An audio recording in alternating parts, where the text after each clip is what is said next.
Imagine just beat the World of War campaign and being happy until you discover it wasn't over. And you boot into Nacht for the very first time and being terrified.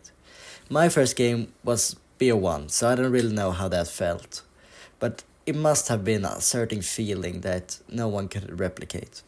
But the World of War maps are terrifying. In this video I will talk about the horror of class zombies, mainly World of War 2 BO1. Those had maps with more horror elements. And sure, BO3, BO4, BO2 and even Forward have some horror good parts. I will only focus on horror, BO1 to World of War horror in this video. So be sure to like, subscribe, and let's get into it. So, we will start with the maps of World of War. Nacht clearly gives a feeling of isolation and hopelessness because of the atmosphere, and that you have nothing but guns to defend yourself. There isn't anything to aid your survival except the ray gun, but even that has flash damage. And sure, in BO1 you have mule kick, but that doesn't help you that much. Which really doesn't help in that feeling that you're hopeless. You will die eventually, and you will get overrun. Moving on to the next map. Ruct is terrifying even today. When I play this map I still get the chills from the sounds that play every so often. The blood and screams you hear, you get this feeling that even besides the zombies there's still something lurking. And the map continued the feeling of isolation due to the map taking place in the middle of nowhere. Just like Nacht, and bloody scripts everywhere mixed with the mystery of this asylum really makes it a zombies horror experience. And besides the zombies, it kind of feels like the building is haunted, like it's alive somehow. Like the screams you hear, the sounds of the drill you can hear near that chair near Jug, and all the numbers of the blood. Everything is just terrifying on this map. But anyway, meanwhile, Chino and Deriz are still scary, but they aren't as terrifying than the first two maps. In my eyes, due to being easier because they both have the Wonder Wolf, and especially on Shinonuma, you kinda have, an easy way to go the high rounds, especially with the Wonder Wolf. And the Rice Drac have an amazing camping spot on the catwalk, and Shino having the flogger, which adds more humor when someone gets sent flying. But the blood everywhere and the atmosphere still make them terrifying, especially with the first boss zombies called the Hellhounds, which is World War and BO1. It's horrifying. They have the kind of are beefy in my eyes, like not too beefy, but they are quite quick, so they put you on edge when you don't have Yug. And even though you can tank like maybe 2-3 hits from them, too many of them can sure lead to your demise. Moving on to BO1. Kino was my first map along with 5. And I remember when I was younger and I barely was brave enough to play it without my brothers. Kino is scary and that's not something I would expect from a fighter. It is fairly easy, I give it that. But in terms of aesthetic, it's scary. The blood, the darkness, the sounds and the way zombies moved were the same as in World of War, but this time there was something more. The Nova 6 crawlers, those are pure nightmare fuel. They gave me nightmares when I was a kid. I had nightmares and I went and cried to my mom. But anyway, the main difference between the World of War mouse and Kino is that it does not take place in the middle of nowhere. It takes place in the middle of Berlin this time. And you can see the light in certain rooms. And in the outside section truly shines like hope. And the way out from that hellhole.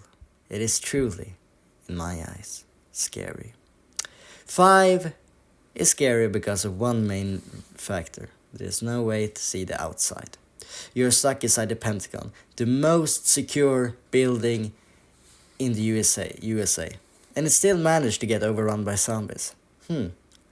That's also one reason why they don't have windows. So that's why you can't see the outside, obviously. In the first floor, the rooms there look fairly nice and newly abandoned. And then you take the elevator down the floor.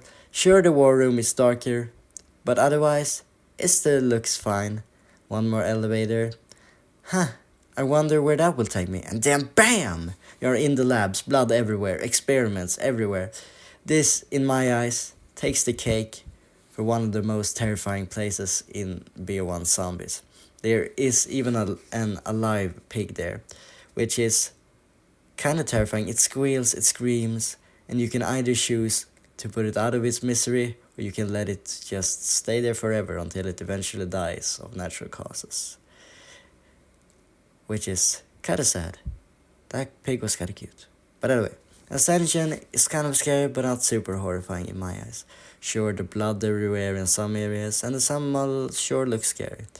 I just get more annoyed by those damn space monkeys that come and steal your perks. But then, besides that, Ascension is not so super scary by any means, and it's one of the more easier maps in BO1, which also makes it a little bit more comfort. You know what I'm talking about. Which is one of the main benefactors why I don't think it's scary. But one scary fact by Ascension is, when you first boot into the map, it's in black and white. And you might just get disoriented was what I was going to say, but anyway. And it is in black and white until you turn on power, and damn, this map looks fairly good, and in the BO3 version it looks so damn beautiful. The color are just more vibrant, but anyway, let's move on to Call of the Dead. Call of the Dead brings back the feeling of isolation via the map taking place in the middle of Siberia, which is sick, but it also means there's fog everywhere, snowstorms, and then which means you can't see the main boss of this map. George Fudging Romero, the godfather of zombies, is here. He has a lot of health, but can be killed, and even if he gets killed, he comes back again and again and again. And he even says small voice lines while following you around the map. Not mentioning he's so damn tall, bro. Bro looks like a old zombie Slender Man.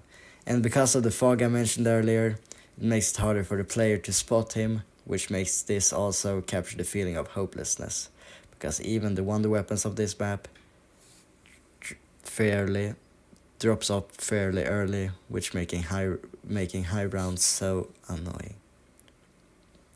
Shangri-La uses the feeling of a new place to scare you. This map takes place in the Himalayan mountains, or is it? Is it Mars? Maybe that's just a conspiracy. That's just a theory. But not just kidding. But just this feeling of being lost in the jungle and surrounded by zombies does not sound nice in my eyes. It sounds bloody terrifying. The story behind this map, that two explorers got lost in the jungle and get trapped in a life and death circle over and over and over until a crew comes and break the cycle, finally letting Brock and Gary die.